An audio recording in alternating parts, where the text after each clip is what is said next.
Bonjour à tous du Brésil, bonjour à tous les brouders, j'espère que vous allez bien aujourd'hui les amis, nous sommes le 9 mai 2021 et on va s'intéresser à l'annonce incroyable pour ce Goku Day. L'annonce du prochain film Dragon Ball pour l'année 2022, soit 4 ans après Dragon Ball Super Broly sorti en novembre 2018. En espérant, je croise le doigt, que la sortie du prochain film en 2022 arrive vite en France, parce qu'il y a toujours un petit delta entre la sortie au Japon et la sortie dans les autres pays. Parce que si ça sort au Japon en 2022, genre en fin d'année, comme pour Broly, bah pour nous ce sera en 2023. Voilà. Bon, pour l'instant on ne connaît pas la date exacte, mais voilà, un film sortira en 2022. Quand ? Point d'interrogation. On va s'intéresser aux quelques informations que nous avons, dont un message de Toriyama Sensei, pardon. On va en parler. Comme d'habitude, avant de commencer, la VOD, le petit pouce de soutien, le petit abonnement sur YouTube, et n'hésitez pas à me suivre sur Twitch. Je rappelle également que j'ai une chaîne dédiée au multigaming. Actuellement, nous sommes en train de faire Monster Hunter Rise. Et évidemment, le nouveau Resident Evil Village. Très très bon jeu également, donc voilà, c'est actuellement mes deux jeux coup de cœur sur lesquels je passe pas mal de temps, et donc les let's play sont rediffusés sur la chaîne multigaming. Voilà, vous pouvez cliquer sur le bouton en haut à droite pour accéder à cette chaîne secondaire. Alors, pour revenir à notre sujet, ça fait plaisir, en tout cas, on l'attendait, franchement, bon, j'attendais aussi des annonces par rapport à Dragon Ball Super, enfin la suite, avec l'arc Moro, mais pour l'instant, pas grand chose. Alors, la première chose que je ne souhaite pas voir par rapport au film, c'est qu'il s'agisse de l'adaptation de l'arc Moro en film. Voilà. Par rapport à ce que j'ai lu, c'est pas le cas. C'est pas le cas. Maintenant, bon, après, on n'en sait rien, mais pour l'instant, voilà, rien ne nous indique qu'il s'agit de l'arc Moro. Alors, on va s'intéresser au message de Toriyama. Donc, je vais reprendre la traduction de Frieza Sama sur Twitter, qui s'est intéressé au message de Toriyama, qui l'a traduit en français pour nous autres personnes qui ne lisent pas le japonais. Alors, c'est vrai que sa traduction diffère un peu par rapport aux traductions qu'on peut lire à droite à gauche sur d'autres sites. En fait, il y a des gens qui traduisent la traduction du message de Toriyama de l'anglais vers le français. Voilà. Le message de Toriyama est en japonais, donc il y a des gens qui ont traduit en anglais, et ensuite ils ont traduit l'anglais en français. Du coup, il y a toujours une petite perdition entre les différentes traductions, alors que là, on a une traduction quasiment littérale du message d'origine. Et du coup, on est un peu plus proche de ce qui est annoncé, parce qu'en fait, on n'a pas grand-chose, mais ça a quand même lourd de sens, on va dire. Alors, voici le message, la traduction de ce passage-là. Il s'agira d'un contenu féroce et amusant dans lequel un personnage légèrement inattendu aura un grand rôle. Personnage inattendu. Alors évidemment, Broly, c'est pas un personnage inattendu. Non. Inattendu, c'est genre, je sais pas moi, les seconds couteaux. Les personnages un petit peu Osef un petit peu, tu vois. Genre, je sais pas moi, Krillin, pourquoi pas Goten, pourquoi pas Trunks, enfant, parce que bon, je voudrais pas dire, mais dans l'arc, sur le dernier arc Survie de l'univers, ils ont servi à rien. Dans le film Dragon Ball Super Broly, Osef sur 20. On peut aussi penser à Jaco. Bon, Jaco, on le voit, il est là, mais la plupart du temps, il fait pas grand-chose, tu vois. Un film où Jaco aurait une importance. Alors peut-être qu'on pourrait s'intéresser à son travail, à ses différentes missions, parce que en fait c'est vrai que Jaco, il intervient régulièrement, mais je veux dire son background est intéressant parce que là il fait partie de la patrouille galactique, et en fait il capture pas mal de criminels dans les différents univers. Dans l'espace, etc., dans les différentes planètes, et peut-être on pourrait s'intéresser à un prisonnier qu'il aurait capturé à un moment. Après, ça pourrait faire un lien avec l'arc Moreau. Parce que dans l'arc Moreau, il est question de prisonniers, voilà, de prisonniers qui s'échappent. Et mais bon, maintenant, c'est tout ce qu'on a. On ne sait pas trop. Enfin, on n'a pas d'autres informations. On a aussi une petite information par rapport à au fait est-ce qu'il s'agira d'un nouveau personnage, enfin un nouveau personnage, enfin un personnage qu'on connaît, issu de l'univers de Dragon Ball et qui serait canonisé. Et pas apparemment, il n'y aura pas de canonisation. En gros, on va pas revoir, enfin, on n'aura pas la même chose que pour Broly, que pour Dragon Ball Super Broly, et on va pas prendre un personnage qui existe dans l'univers étendu de Dragon Ball et le canoniser dans la timeline. Du coup, voilà, ils vont pas refaire comme pour Broly. Là, ils vont prendre un personnage qui existe déjà, qui se trouve déjà dans la timeline officielle. Donc, pas de canonisation, je sais pas moi, de Tapion ou de genre de choses, tu vois.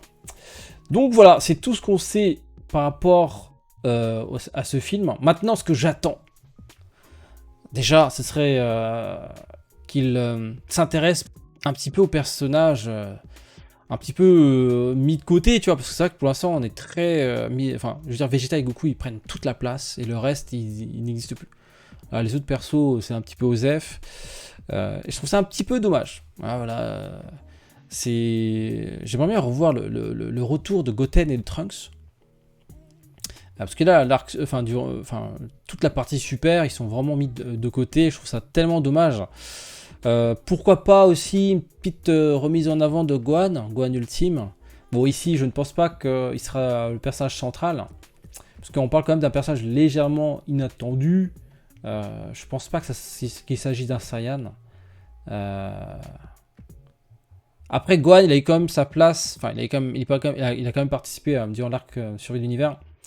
Donc voilà, c'est un personnage qui a quand même eu droit à quelques moments intéressants. Voilà. Contrairement à Goten et Trunks qui sont vraiment un petit peu osef. Donc voilà, je sais pas ce que vous en pensez. J'espère que on aura aussi quelques informations par rapport à Broly. Parce qu'ils l'ont canonisé, c'est bien beau, mais ce serait bien qu'on le voit un peu dans la timeline.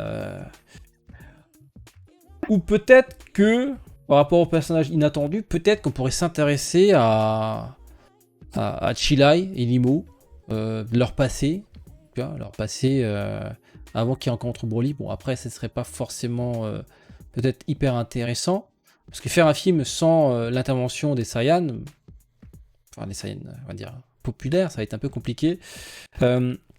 Après, je serais pas contre d'une suite à Dragon Ball Super Broly. Parce que voilà, ils sont arrivés sur leur planète là, la planète d'origine de Broly. Donc pourquoi pas voir un peu leur évolution. Qu'est-ce qu'ils font et est-ce que Broly s'entraîne, est-ce qu'il affronte d'autres ennemis, etc. Donc ça peut être dans ce sens-là, donc un personnage légèrement inattendu, donc peut-être, je sais pas moi, Chilai et Limo qui se retrouvent dans la sauce et ça demande l'intervention de Broly. Après, bon, je sais qu'il y a des gens qui disent ouais, Broly, on en a marre de voir de Broly. En même temps, si le film a cartonné, c'est qu'ils ont pioché, ils ont fait une bonne pioche. Hein. Canoniser Broly, c'est ça. En termes de merchandising, ça a cartonné. Hein. Pareil, mettre un Gogeta, canoniser aussi Gogeta, parce qu'on n'a jamais eu Gogeta de manière officielle dans la timeline, dans la timeline tout court. Gogeta, il faisait partie de l'univers étendu. Donc pourquoi pas la suite de Dragon Ball Super Broly. Après, je sais pas ce que vous en pensez. Vous préférez la suite de Dragon Ball Super Broly, ce qui serait pas illogique et qui serait pas dégueu, je trouve. Parce que moi, j'ai envie de savoir un peu plus, tu vois, sur ce trio. Ou est-ce que on pourrait voir l'aventure du point de vue de Jaco à travers ses missions. Après, j'ai peur que ça fasse, comment dire, que ça se répète avec l'arc Moro. Parce que l'arc Moro, je spoil pas trop. Mais voilà, tout ce qu'on sait, c'est qu'il y a un prisonnier qui s'échappe. Et voilà, c'est un problème qui concerne les guerriers, la patrouille galactique, donc Jakku. Et c'est à ce moment-là que Jakku a dû faire appel donc, aux Saiyans. Donc, non, ce serait peut-être bien de s'intéresser peut-être à d'autres personnes, mais après, je vois pas trop. Moi, j'aimerais bien, voilà, le petit retour de Goten et Trunks. Voilà. Par rapport à mes attentes, c'est ça. C'est soit la suite de Dragon Ball Super Broly, du point de vue de Chilla et Limo, soit le retour de Goten et Trunks, pardon. Les voir enfin évoluer. Pour l'instant, ils servent vraiment à rien. C'est fou, quoi. Mais ils ont autant d'importance que Yamcha, quoi. C'est pour te dire que c'est un petit peu aux F tiers. Sinon, je vois pas trop ce qui pourrait m'intéresser. En tout cas, j'ai pris une grosse claque avec Dragon Ball Super Broly. J'espère reprendre le même claque comme ça au cinéma. Franchement, c'était vraiment une expérience incroyable. Les gens hurlaient dans la salle. C'était incroyable. Franchement, full émotion pendant 1h30. C'était vraiment incroyable. J'espère vraiment qu'on aura ce genre d'expérience en espérant qu'ils mettent pas 4 ans à chaque fois. Parce que c'est long, quoi. 4 ans, vous vous rendez compte je veux bien qu'on a le problème avec le Covid, etc. Mais j'avoue, imagine, ils sortent à Marvel tous les 4 ans. C'est un peu compliqué, quoi. Surtout que là, les films qui sortent, je pense que ils vont, comment dire, ils vont respecter la timeline officielle. C'est plus des films qui sont, on va dire, qui font partie de l'univers étendu. Si tu regardes les précédents films, Dragon Ball, donc Dragon Ball Super, donc on a la résurrection de F, on a aussi Battle of Gods, donc voilà, qui ont été repris dans le manga, dans l'animé, et donc potentiellement, même Broly il a été, il fait partie de la timeline, et du coup il y a un petit passage dans le manga où il parle pendant une case ou deux de cet épisode avec Broly. Et donc le prochain film, je pense aussi, fera partie donc de l'histoire, enfin de la trame principale. Maintenant, j'espère vraiment que on aura vraiment un joli rendu. J'espère qu'ils vont travailler un peu plus l'histoire, parce que faire des combats pour des combats c'est cool, mais peut-être s'intéresser un peu plus au background, etc. Par rapport à Dragon Ball Super Broly, la première partie était incroyable avec Bardock, etc. C'est juste dommage que après ça part qu'en combat. Donc voilà. Donc dites-moi ce que vous en pensez. J'ai hâte d'avoir d'autres informations. J'ai hâte qu'ils sortent le film en 2022. Évidemment, hein, si les salles seront disponibles à ce moment-là, enfin si les cinémas seront ouverts à ce moment-là, évidemment on va essayer de le voir en salle. Parce que franchement, un film Dragon Ball, il faut le voir au cinéma. C'est un délire. Ça gueule dans tous les sens. Les gens, je me souviens que je parlais avec des abonnés à la fin de la séance, les gens étaient épuisés. Ils s'est dit, ouais, j'ai tellement gueulé que j'arrive plus à parler et tout. C'était incroyable. Franchement, j'espère pouvoir revivre ça. Donc voilà, dites-moi ce que vous en pensez de tout ça. En tout cas, c'est une très bonne news, très bonne information. Balancée pile poil à la Goku Day. Donc le timing est parfait. Le timing est parfait. Maintenant, annoncez-nous également la suite d'un Ball Super, l'animé, l'arc Moro, on l'attend. Il y a des très très bons trucs dans l'arc Moro. Et puis voilà. Sur ce, passez une bonne journée. Le petit pouce de soutien, le petit abonnement sur YouTube. N'hésitez pas à me suivre sur Twitch. Comme d'habitude, le lien se trouve dans la description. Ciao, ciao!